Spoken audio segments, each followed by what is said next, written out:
Dave Roberts didn't sleep that night. Not because the loss was unexpected. Losses happen in baseball. Every manager who has ever sat in that chair understands that.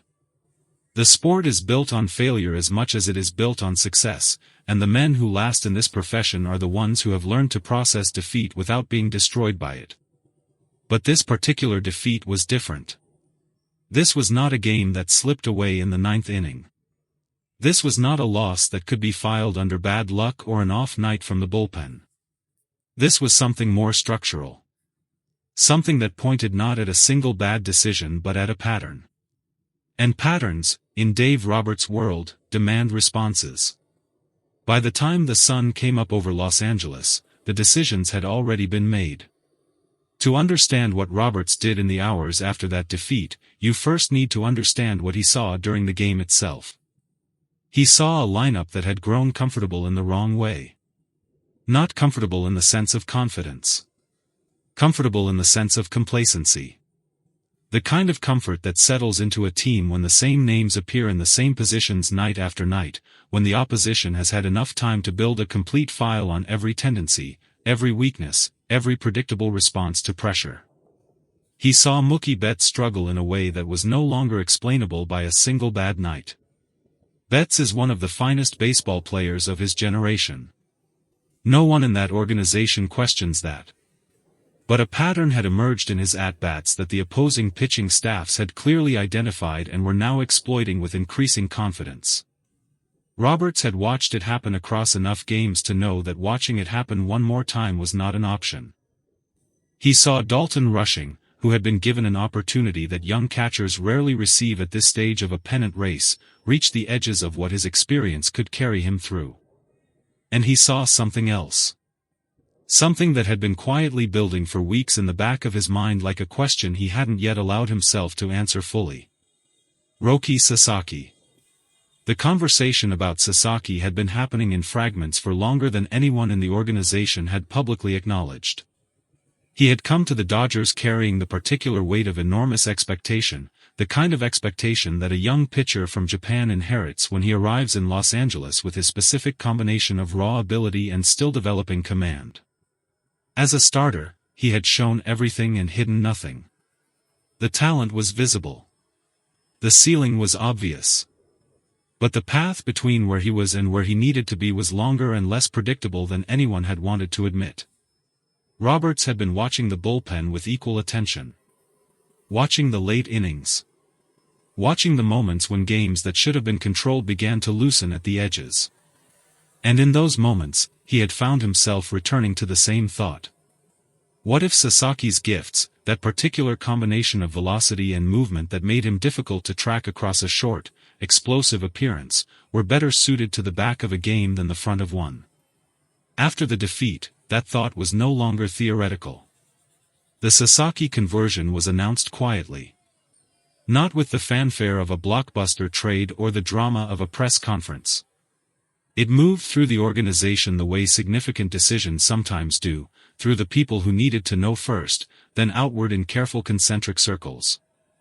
Sasaki himself received the news with the composed stillness that had characterized his entire time in Los Angeles. Those who were present described him as someone who had perhaps already considered this possibility. Someone who understood that in baseball, as in most things, the most important skill is not the one you arrived with. It is the one the moment requires. He asked questions. Good ones. The kind that told Roberts he was already thinking about how to prepare rather than how to react. Roberts later said that the conversation with Sasaki was one of the easier ones he had that day. The others were more difficult. Edwin Diaz did not leave quietly. That is not a criticism. It is simply the truth about a man who had given everything he had to the game of baseball for long enough that leaving quietly would have been a form of dishonesty about what the sport had meant to him. The news of his move came through the channels that these things always come through. The formal language of transactions and roster moves, the clinical vocabulary that the business of baseball uses to describe what are, at their core, deeply human moments. But Diaz did not let it stay clinical. Before he left, before the last conversation with teammates, before the bags were packed, before the particular finality of clearing a locker that had held your things for long enough to feel permanent, he stood in front of the people he had worked alongside and said something.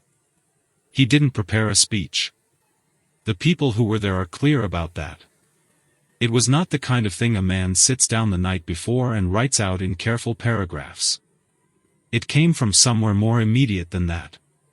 He said he was sorry. Not for his performance. Not for specific games or specific pitches or specific moments when the ball had gone somewhere he hadn't intended it to go.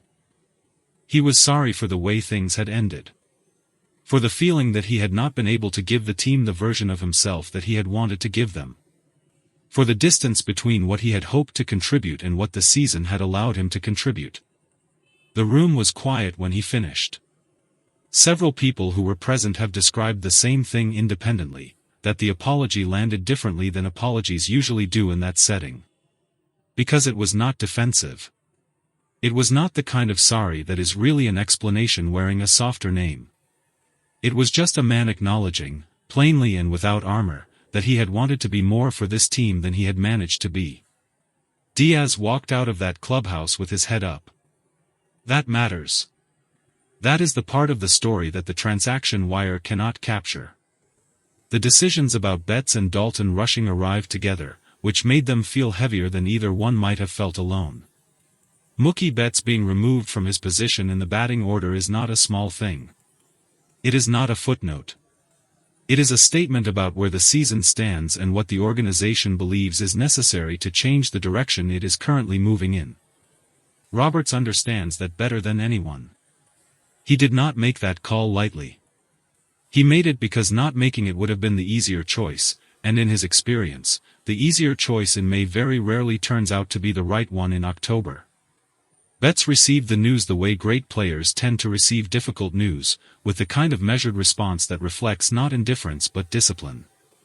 He has been in this game long enough to understand that the decisions a manager makes in the middle of a difficult stretch are not judgments about a player's overall value. They are adjustments.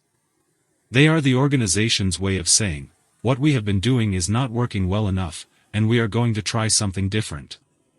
He said the right things. And the people who know him believe he meant them. Dalton rushing's situation carried a different emotional weight. Young players occupy a unique and vulnerable position in these moments. Veterans have the armor of experience. They have been through enough versions of this conversation to know how to absorb it without being defined by it. Young players are still building that armor. Still figuring out who they are under pressure.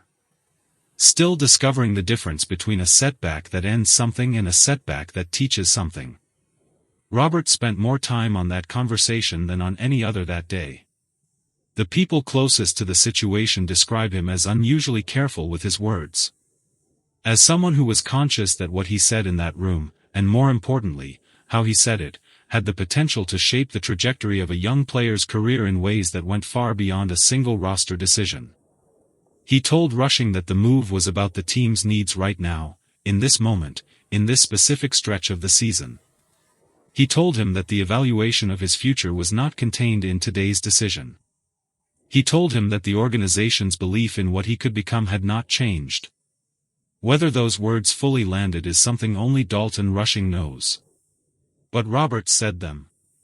And he said them carefully. And that is not nothing. The batting order restructuring that followed these moves was not simply a cosmetic rearrangement.